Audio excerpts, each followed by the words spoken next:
lovely people. It's another episode on The Light Seat, and today's guest is, I don't know if he's a Reverend Ama Pasi, but I know him as a Pasi. Our guest today is Pastor David Ewagata. Yes, a man with a very unique name, and today's topic is relationship and heartbreaks. Let's listen to what Pasi has to say and get blessed after all of it. Hi, Pasi. Hi. You good? I'm good. Okay, thank you for joining us today at The Light Seat. It's called The Light Seat? Yes. Wait, okay. So, Yes. glad to be in The Light Seat. Yes. So start by introducing yourself to the viewers.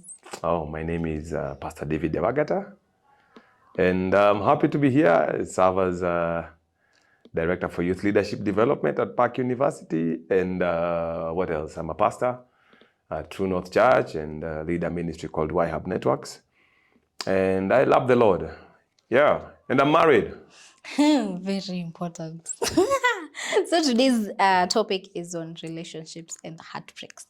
And I love for us to start with the relationships first. Because I believe relationship ndio inakujanga ya kwanza alafu ndo heartbreak inafuata, si ndio? Yes, zinafuatananga hivyo. Yes. So define a relationship. A relationship. What is a relationship? So there are three perspectives to a relationship, depending on where you're coming from. You can either talk about a cultural perspective, biblical Christian perspective, or a secular perspective. So we have to agree on which one we are taking. So Anzia zote tutatu. Anzia na ya kwanza tuende tukiendanga. So the cultural perspective of a relationship is just the process of how the community believes you should find a wife. In some cultures, unaletewa wife. In some cultures, there is a process, even the families are agreeing, to do the process of getting you a wife, and you're also involved in it in a way. And then there is a biblical perspective, Christian biblical perspective. It has changed a lot. Of course, in those days, they also had where you could have families involved, both in the cultural and the Christian. Still have family involved. Once you want to get married, you bring these guys on board. But when it comes to relationship, in a community of faith, you meet people you like, then you begin a relationship, and then as it grows, then you reach that place where now you involve the family and you say, we want to get married. If you don't get into a heartbreak. Then number three is a traditional secular perspective, rather, the secular perspective, where, a relationship is just anybody you like. You hang out. There are no boundaries in some. Sherehe ni sherehe. Whoever you like, you like. Whoever ukisha kosana nae, unaachana. Sometimes you have 2-3 girlfriends or 2-3 boyfriends. That is the secular world of relationships. Na kupigwa character development. Hiyo ni lazima. So, what makes a relationship? So, a relationship is built, one, on a mutual agreement that, we have a common interest, we like each other, emotions, you feel this chemical high, ukimitu manzi, alafu you grow and say, okay, let's see where this goes. For guys, you have to agree. Sometimes girls begin to build castles in the air, because he bought me coffee, now he's my boyfriend. Hakuna, kama jasema, we are going out. Hiyo yote ni theory. Wow. Na story ya jaba. Wow. Uko tu single now with coffee. Why do men take long to have feelings? They don't take long to have feelings. What happens? See, they are processing. Processing? Yeah. You come take me on a date and then you're processing.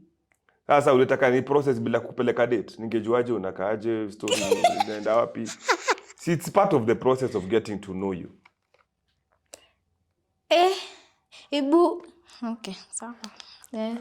Continue. So by the time you're taken for coffee, see, even you are processing your feelings. That's why you also say, oh, let me think about it, because you are processing. Sasa ungekata kunywa coffee mpaka you finish thinking. But let me think first, and then I'll do the coffee. But you also have your own, and that's why many times the amas will tell you, oh, the lady said, oh, give me time, give me a month. Na say, umekunywa makahawa hapa zimejipanga. Lakini bado men take a long time to catch feelings. It depends. Maybe they do, but they don't speak it. Yes, because we have to calculate, because we have to count the cost. For a man, their freedom is very critical to them. That is why men hesitate to go into a relationship, because it's almost like, you know, I'm out of the game. Like when I'm not in a relationship, all the girls like me and all the guys are like, I'm the You're king playing, of the yeah. harem. Again, you know, what keep them guessing. No wonder So, tunasema mapenzi so ni for some guys, that's why the guys who are very, you know, for lack of a better word, attractive, you know, or eligible. Let me use the word eligible. For guys who are very eligible, if they don't make the decision to settle down and get into a relationship, they hit a place where they now almost worship the eligibility. I just want to be that guy who everyone wants, but I don't want to settle for anyone because I'm so cool. I can't settle for one because all these other ones like me. So you have to overcome that fear of losing the rest. And that like marriage vows unasema forsaking all others. All right. So it's for a guy, it's like settling is not the big draw for them. It's leaving the rest, stepping out of the game. It's like now nimetoka kwa kiwanja. Ndio unasikia majamaa anasema nimetoka uwanjani. It's a mental process of a guy saying, you know, I'm no longer in that eligibility category. I am now settling down with somebody. Yeah. So for them, the freedom is the big loss. For women, their joy is to find that place of companionship.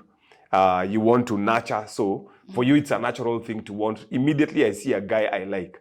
Ushaanza kupanga watoi, diapers una change, school fees mnalipa, mko na dogi mbili. You know, alafu unashanga huyu jamaa kwani ashikanishi. Him is trying to give up his freedoms. Yeah. Kwanza signs hawaonangi. Signs inaonekana ni they are still wondering whether it is worth the signs. So is love enough to sustain a relationship? It depends on how you look at love, because love, even from scripture, is the greatest command, you know. Yeah.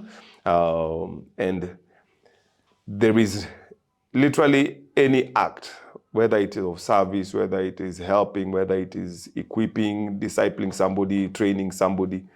If you don't love them, then your investment, in fact, the Bible says, if you do not have love, 1 Corinthians 13, if I do all these things but have not love, then it's nothing. Yeah. All right? Love anchors relationships. And to remove love from a relationship is to turn it to a transaction. It's, oh, she's good for giving maybe babies, light-skinned babies. She's good for, you know, she's a good nurturer, but I have no feelings. I don't think there's any woman who would want to be in a relationship where they know the guy has no feelings for her. It's just that she ticks a few boxes. All right? So love is what brings value and brings, you know, what do I say? It makes the it makes the world go round in that sense of a relationship. That I know he's not just into me because of my looks or because of, you know, my education or because I have these skills, but he likes me for who I am. And you'll always hear people saying, do you really love me because of who I am or because of what I have? It's because they're saying, are you crossing beyond, if I wasn't this beautiful, if today I had an accident and I lost my ability to work, would you still want to be with me? And that's why that component of love, to skip over it and say it's just about transactions, creates a terrible thing. Okay. So before relationship begins, kuna hii stage ya itangaje ya before we start dating, like ya kujuana. So what are the red flags we should look and watch out for? There are several, and sometimes red flags are customized to the person. There's somebody who says, me, I can't go out with somebody who, you know, cannot cook. Like, mazemanzi siwezi pika. Acha ikae. Nikutane na vitunguu zinatembea huko zikifuatana na nyanya juu ya maji. Sitaki, acha ikae. You know? And if it's a red flag for him, then by all means, it will affect how he looks at the person. All right? There are some who will say, you know what, for me, the guy has to be or the girl has to be brilliant, has to be able to bring in something. This is the story as you, oh, what are you bringing to the table? I'm like, first of all, why is there even a table? Yes. You know?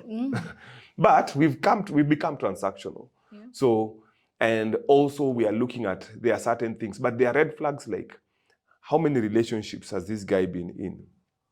What do other people say about him or her?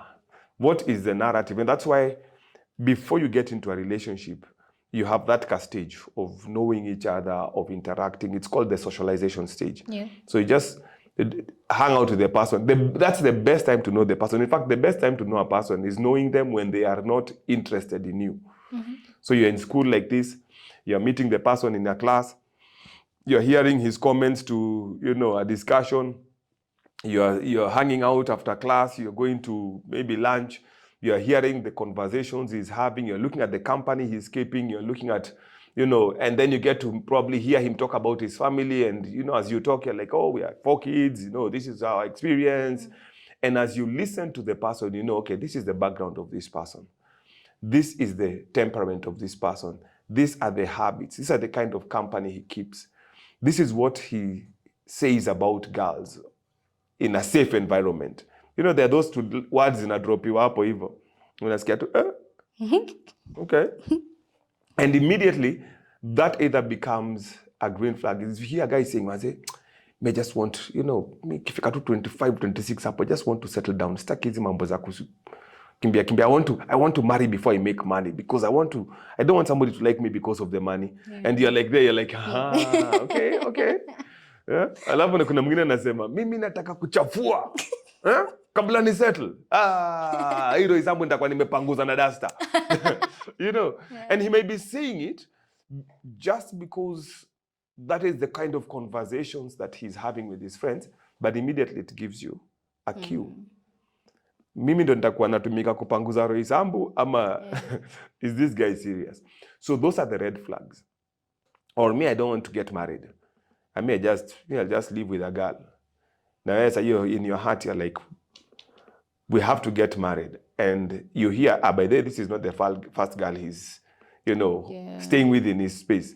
And then you hear girls talking about, hey, maze uyo. What? You don't go there and say, no, the Lord can change people. My friend, carry that flag and take it to the Lord in prayer. It is not red for no reason. All right? Wow. So you have to be able to see and hear. Then once you observe those things, what is their faith? Do they believe in Jesus? Do they love the Lord? Is that a value for you? And you see, if you're talking to somebody, that's why I say there's a Christian perspective, there's a secular perspective, there's a traditional perspective. For the traditional person, they're just saying, mama anaweza upika, huyu anaweza lea watoto. All right? Yeah. Wametoka ushago gani, watu wa huko wako aje? And that is all that informs them. For the Christian, you're like, are they born again? Are they growing in their relationship with God? Do you see the fruit of the Spirit in them? All right? Do you hear vulgar language from them? Are they aggressive? Are they gentle with others? Sometimes nasemanga, I know he gets very angry in the football pitch, but unajua akikuja kwangu, he's such a gentleman. Alipiga referee, lakini huyo referee pia aliwa. The guy who beats a referee in an away match. Amepiga referee na kwa away, ogopa. Because that anger will definitely show up somewhere. Yes, somewhere. And so you look at some of those things and then you determine. Now, if you say, okay, faith, check. Yes, believes in God. Very respectful to men, to women. Very healthy relationship with his or her parents, depending on if you're a guy or a girl. Yeah. They have, you go to their class and the lecturer is like, yeah, that's, you can supervise the class, you're a good monitor. So they have leadership skills, all right? You never hear of dramas, alipigana na nani. His friends, you can look at the value of the friends around him and you're like, this guy has good friends. All those things now form the foundation for you to say there are no red flags. There may be 1 or 2. Okay? Yeah. But is it a red flag that you can cope with? Okay. All right? Yes. That's why I say some of them are subjective. Is it something that you can cope with? Is it, najua, he's not a homemaker. Ingia kwa room yake huko napata socks zinafuatana na viatu huko zikifuatana na sufuria huko. Those are not things that can destroy the world. But if you are a clean freak, then for you now, that's a huge red flag. And that's why I'm saying it's subjective. Yep. So for somebody else, like, I'll just learn to clean up after him. Then tutasaidiana too, because it is nothing immoral, it is nothing illegal. But if it's something immoral, it's something illegal, then that is a critical red flag to look at. Okay. So kwa hii stage yenye tunangojea tuulizwe, will you be my girlfriend or anything, they go relationship. How long should you stay knowing the person? Well, it depends. First of all, how long have you known the person before? Because kama mmekutana leo for the first time, alafu unajua vile mnakuangana ma butterflies. Oh my God, I just saw him and I just felt, ooh. Sometimes people want to do this love at first sight. I tell them love at first sight end up in left at first light. What? So, unaweza shtukia hivi asubuhi jioni umeachwa, because now they get to learn. It's not just because first sight is, what do you look like? Do you laugh at my jokes? Are you interested in what I'm interested in? Period. Once that first sight is done, are you the kind of person that I want to hang out with? What are your values? What is your faith and all that? So now move from there to the next. So depending on how long you've known each other, if you've grown up in the same neighborhood, you've known him from Primo, then now you start getting interested. That can even be, a week, 2 weeks. Then it just hits you, hiya, by the way, this can be my husband. So that can be quick. If you're meeting for the first time, give yourselves 3-6 months at least. All right? Amen. Because otherwise masiri zingine zanza kutokea alafu nasema he was not like this. Most men, given that long period, like 3 months to 6 months, they feel like we are wasting their time. Kama ana haraka si atembee tu, si ndio time dunia ni kubwa. Naweza tembea kidogo. Because you see, you don't want to make a mistake because you've rushed. And then you have to now undo. And what does undo mean? Break up. Because now, I didn't know he even just broke up with his girlfriend 3 months ago. Sabi alitokea tu chuo, pap, ameingia. Then you're like, excited this guy. Kumbe he's just come from a heartbreak. Yeah. So that's why that period is enough. It's sufficient for you to get to know who they are, where they're coming from, understand a bit of who the kind of temperament they have, even be able to find out where he's coming from. Lakini tumekutana tu hivi 3 months mshaingia kitakuramba. Haya. So tumeanzia stage ya kujuana, then we're in a relationship. Sasa tumeachwa. Now we're in heartbreak. Hata mjongeje relationship iko tu sawa. Nini imefanya ukaachwa? So relationship, I don't know about now the relationship part, but now people are going through heartbreaks. And we've had a lot of suicide because of relationships and everything. So why do people feel hurt when they're left? Because in the wiring of a human being, love was never meant to end. Okay. Yeah. Until death has to part us. Because there's something within the psyche of a human being that believes this powerful emotion called love is meant to be permanent. That's why when you're falling in love with this person, you're thinking forever and after, Yeah. And so when anything comes, whether it is something that is critical to avoid that comes up, whether it is something that, change of mind, niliona mtu mwingine, ama my priorities changed, whatever it is, the expectation of love is that it will never end. And so anything that interrupts love, whether it is an affair, whether it is we got into a bad fight because of, my priorities and his priorities clashed, or somebody is moving to another part of the world and we can't go on with the relationship. Whatever it is that interrupts with that, interrupts with the natural cycle of what love should be. Yeah. Love never fails. All right? Yes. So that's why it is very painful. Because kuachwa haikuwa kwa budget ya Mungu. Lakini may happen. Lakini may happen. You know, nobody gets into a relationship saying, this one, nataka kuvunjika, ama nataka kuvunja mtu ile mbaya. You know, unless you're a sadist. Yeah.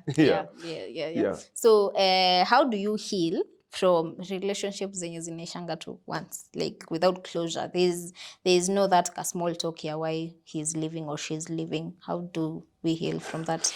I don't know why we convince ourselves that if you explained to why they are leaving, it's any better. I feel like it's gonna be easier to heal. Even when you're told the reasons, and I'm saying this because I've been in a place where I've heartbroken someone, and I tried to explain it as best. Kwani unadhani tulioa kutoka mbinguni? Pole. So the reality is, even when you try to explain it, because that's why I'm saying love was never expected to end. And so when it comes to an end, whether it is for good reasons, you know, I don't want us to mess up. I don't want to take advantage of you. I don't want to keep you waiting, and then at the end of the day, I change my mind. So, kabla tuende mbali, acha tu nikuachilie. Even if it's like you're such a good person, me, I don't even think you know, it is not you, it is me. It's me. I don't think I deserve it. Whatever it is, not me. It's still painful. That's why people say, hiyo kitu, it's not you, it's me. Wachana nayo tafadhali. Usitumie hiyo kitu. Because even the best explanation does not justify the pain of a loss of a relationship. And that's why you find suicide. Yeah. You find people hit depression. You find guys go into drugs.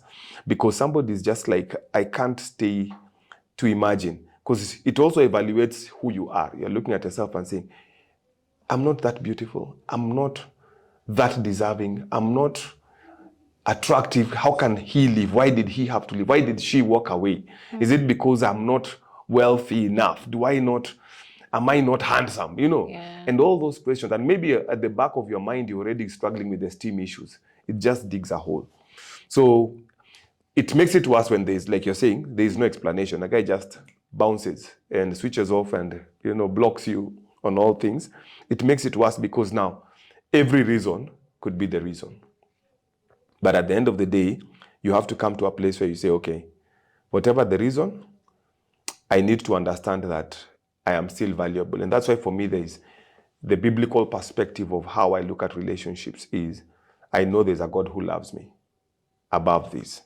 And even though in this world I have faced many troubles, I can still trust God to help me. So rather than go into depression, go into drugs, go into some self-damaging behavior, I run back to God. Yeah. And I'm like, God, help me understand. And God is able to help you get back on your feet. Healthy coping mechanisms. You know, rather than begin to sulk and go into depressive needs, I love sports. End up chasing your game. Okay, of course, you might get a bit violent, but you have an outlet. It's a healthy outlet. All right? If you're a person of books or a person of traveling, take that journey. Go and reflect. But also stay within company, good company, people who can be able to tell you, no, you're still valuable. Because sometimes what happens when somebody walks out of you on a relationship is you feel like you're not worth anything and everyone else will leave you eventually. So you feel like, kama huyo ametoka, naenda alikuwa ameniambia mimi ni kipenzi. Wengine je, wale wako tu hapa around, we are my friends. So you need people who can be able to assure you. And I think girls do very well in that because we're able to talk and air our pain and cry together and, you know, try and soften the pain of the relationship. For guys, that's why you find suicide is very high. They say almost 3/4 of the suicide cases in the country are male. In the world, actually are male. A sad statistic was released that between 20 and 34 suicide cases are brought to Nairobi City Mortuary every weekend. 20 to 34. This is weekend peke yake. Wow. So imagine how many others during the week. Imagine every other county morgue in the country. Because Mombasa, Nakuru, Kisumu, how many suicides? And this happened on weekends. Because weekends ndo saa za kuachwa, saa za kuchezwa. And people are thinking you've gone and had a good time. Kumbe umeenda huko manzi yako akaona jamaa ameingia na kiviate. Akakwambia, kijana itabidi utembee na Yesu. and you come back heartbroken. Yeah. And so finding company, guys need to learn to talk. It's okay to cry. And find people who you can go and cry to, and they can listen to you, and they can empathize and encourage you to be able to lift your head up again and go on with life. Even the person who breaks the other person's hearts for whatever reasons, because sometimes you look and you say, Maze, if we go on like this, I will be taking advantage of you. Even that person still goes through a pain. Because most of the times we assume that the guy who is a heartbreaker just walks away like a ninja. It's like, yeah, I just started from the bottom. Most of them do. They don't. They just don't say it. All right? Because how do I leave you and then feel pain? So I have to look like I'm not. And I'm saying so because when I broke up with my girlfriend, I felt it.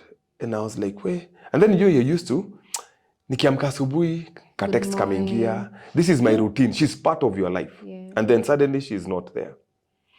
And so even when you're the one who has made the choice, and that's why I'm saying sometimes heartbreaks can be necessary, but it doesn't negate the pain. Sometimes it is important for me to leave this guy because sasa anakuwa tu mtoi, he's a dependent. Enye ni mwache, I grow up. But even when you're leaving him, you still feel the pain because it's not that I didn't love him. The reason why you've been dating for that 1 year or 2 years or 4 years is because you actually had something, and it will pain you to let go. So even the one who says the buck stops here goes through pain. So the assumption mostly is, oh, enda kwa ile mwenye aliachwa. What about the one who left? What pained him? Kama sasa ilikuwa ni amejaa mjuu, kila saa nikikuja kukuona unaongea na maboys wengine, anakuambia wachana na hao maboys wengine, unasema those are my friends. Aseme mimi sitakuwa na umwa na roho kila siku. I'm going. Why is he going? Because he really wants to safeguard this relationship, and you're not giving him that opportunity. And feeling like, no, you're now gatekeeping me. So when he's walking away, why is he walking away? Because he feels the pain of having to be, tried and tested over and over. And sometimes we do that. And this is how I operate. I just like hanging out with guys. The guy is like, hey, sasa tuko kwa relationship. Yeah. And then now he walks away. You think he's not feeling pain? Kituka hiyo labda tafeel. Kuna wengine wafilingi lakini it's okay. As you've said. So the healing journey is this. 1, find people who you can talk to. Yeah. 2, find a healthy coping mechanism. Don't spiral into drugs. Don't spiral into barcoding, jikatakata marists to deflect the spiritual pain or the emotional pain to your physical. Seek God. Pray. And I tell people there is nothing that changes a life like knowing God and trusting Him. All right? In fact, for me, that is probably the place that I've found the most solace in the midst, not just of heartbreaks, but of other things in life that come our way. And fourthly, understand that you are valuable. Not because somebody is dating you, but because you are somebody. It doesn't matter whatever else happens. If you don't value yourself, if you do not have a healthy self-esteem, even when everything is perfect, you will still struggle with it. And you will struggle with identity issues. You will struggle with feeling you're not valuable. Even when you're in that relationship, the guy tells you, I love you, and you're still like, no, maybe you are going to just leave me, because you're struggling with your own fears within. And lastly, don't give up. I think a lot of us give up on relationships. Don't give up. Relationships work. I've been married for 25 years. I've never felt like returning her to her place. So, if there is evidence, unfortunately, good news doesn't sell, especially when it comes to relationships. So, mtaambiwa hizi zote za, nani aligongewa, nani aliachwa, nani alichezwa. But when we talk about 25 years in marriage, nobody wants to come and write that story because they're like, boring. But it's been 25 good years, 25 happy years. And I know that there are still men who can be faithful to their wives for 25 years. I know there are still women who can love their wives through sunshine and shadow, their husbands through sunshine and shadow, like through when they have and when they don't have. And be able to support them. I have friends of mine who have lost jobs, and wives have supported them through that point of job loss. Until watu wanauliza manzi, kwani ni nini unakaa? Huyu jamaa kwani yeye ndo amekaa kwa hao, yeye ndo kazi yake kuosha watoi, wewe kazi yako ni kutafuta do. Then the guy finally recovers, and people now come and say, imagine, yani, that woman is such a committed wife. Na nyao walikuwa namwambia aende. So there are stories like those, but unfortunately, they are rarely told, in as much as they are many, and they are rarely celebrated. It's when you hear Ewagata alipiga wife coffee pale kwa parking lot, ndio itakuwa headlines. Hiyo ndio ina trend. But nikimhag pale kwa parking lot, kila mtu anasema, watu wengine wako na nini, wanadhani ni hao tu peke yao ndio wameoa. Making us feel bad. Single people matter. Wow. So, as we conclude, the last question, how do we forgive people that live in a relationship? That live. Yeah, like when we are dating and then he leaves. Leave. Yeah. Forgiveness is it's to your own benefit. All right? You don't forgive for the benefit of the other person. When you understand that, it makes a whole world of a difference. Forgiveness is a journey. It's a journey, yes. Yeah. They say time heals. All right? And one of my friends said, I don't know whether how verifiable that is as a fact. He says, just because I've forgiven you doesn't mean we are now friends. So sometimes it's forgive and forget. But I think the biblical thing is forgive as Christ forgave. Okay. If we have been forgiven so much by God, who are we not to forgive this person? And let me tell you, people will offend you. Whether relationships, whether it is just that traffic policeman or that driver on the road or that colleague in the office, the process of forgiveness is actually a lifelong process affecting every aspect of life. So learning to forgive is a critical component of living a healthy life. Kuna watu wamenijamisha, but I can still hold on to somebody who alini overtake vibaya 15 years ago kwa barabara. Caused me to have, veer off and have a puncture. I don't even know who he is. Lakini bado nimejam. A colleague who snitches on you and puts you in a probation. You can choose to forgive them because you keep seeing them every day coming to work, na ni supervisor wako. Or you can begin to carry offense and get ulcers. And in fact, medically they say one of the greatest causes of ailments, because most of our diseases are not physical. They begin from an emotional, social, spiritual side. When I'm not in a healthy space physically, or emotionally, it affects me physically. Ndio nasikia mazee, mtu ali receive bad news akapata stroke. Because the emotion played out in the physical. A lot of our diseases, makina ulcers, they say the moment you start keeping offense, it can mess up your very medical health. Unaenda hosi unaambiwa mazee, ulcers. Oh, your immunity is low. When the doctor tells you your immunity is low, sometimes they'll ask you, where do you work? What do you do? How is your work environment? And sometimes they'll tell you, mazee, resign from that job. Because this thing will kill you. Number one culprit, pastors. Pressure ya guapasi. Ni ngumu. Ni noma. And if I don't learn to forgive, sometimes because somebody offends you and they expect, because when ni pasi wezi kwa mkali. Sasa uko na watu umekasirika. Mwambie watoe sadaka wametoa 2 bob. Umwambia huyu naye, you need to stop misbehaving. Unasikia kwanza kalikuwa sherehe jana na ndo kana lead worship leo. Inakuuma. And then you start carrying people, you start carrying things. And so forgiveness is your own responsibility. God has given us and shown us through his son that we need to forgive as he has forgiven us, and he's forgiven us much. And so my process of forgiveness is 1, yes, it can take time. 2, don't expect the person to say sorry. Unfortunately, sometimes we think the person must say sorry. There are people, especially if you've dealt with parents, there are parents who will tell you, listen, mimi nilishawaelimisha, mambo ya kuja kuniambia hapa, dad, we have dad wounds.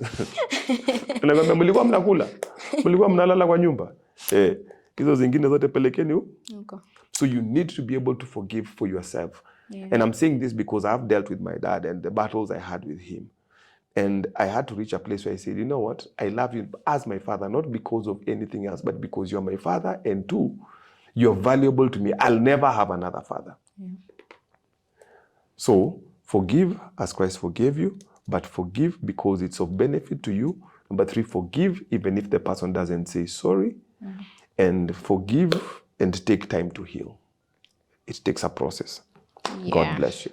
Thank you so much. So the last thing is, what's a fun fact of you being a pastor? Working with young people. That's my joy. I enjoy what I do. I say I'm grateful to God that I'm among the few people who get paid to do what they love to do. I enjoy what I do. Yeah. And because I think God has called me to it. But also I find a lot of joy in seeing lives being transformed and becoming what God wants them to be. Even if I wasn't paid to do this, I think I'm satisfied to do it for free. Okay. Please share your social handles with us. Tafuteni tu Ewagata, ni mimi tu niko mtandao na jina kaa hiyo. Uko peke yako. So David Ewagata at IG, David Ewagata. Yeah, I even have a TikTok page now. I really populate it. David Ewagata on Facebook. Yes, those are my handles. YouTube. Yeah, if you look for David Ewagata, if you look for YHub Networks, I don't post much on YouTube. But if you look for David Ewagata, you'll find a couple of things that I've done. Yeah. So the joy of being Ewagata is that it's a very rare name. So if you look for Ewagata on any handle, you will find me or my sibling. Unawambia tu natafuta bro wako. God bless you. Thank you so much. Thank you so Yeah. much for joining us today. Asante. It's been a blessing to have you here. Thank you. And that's it for today's episode, guys. We've had an amazing conversation with Pasi, and as he said, there's still hope for love. Yeah, so love doesn't end, doesn't give up. So you shouldn't give up on love. The right time will come, and you'll find your person. Stay tuned for more episodes, and subscribe on his channel and his social handles too, and ours too on the Light Seat. Again, it's been your host Wangara Kihoro here. So see you next episode. Bye.